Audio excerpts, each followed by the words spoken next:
ఇండియాని లేపేయాలన్న కోపం ఉన్న చైనా మన దగ్గరకు కూడా రాలేకపోతుంది. అమెరికా ఇండియాను టచ్ చేయాలంటే 1-2 సార్లు ఆలోచిస్తుంది. దీనికి రీజన్ ఏంటో మీకు తెలుసా?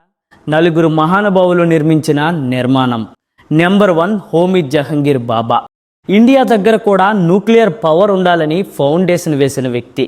నెంబర్ 2 ఇందిరా గాంధీ గారు.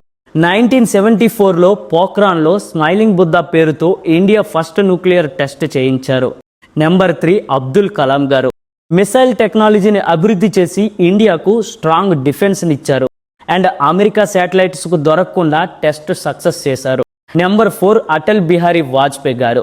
1998లో ఆపరేషన్ శక్తి ద్వారా మరోసారి న్యూక్లియర్ టెస్ట్ చేసి ప్రపంచానికి ఇండియా కూడా న్యూక్లియర్ పవర్ అని ప్రకటించారు.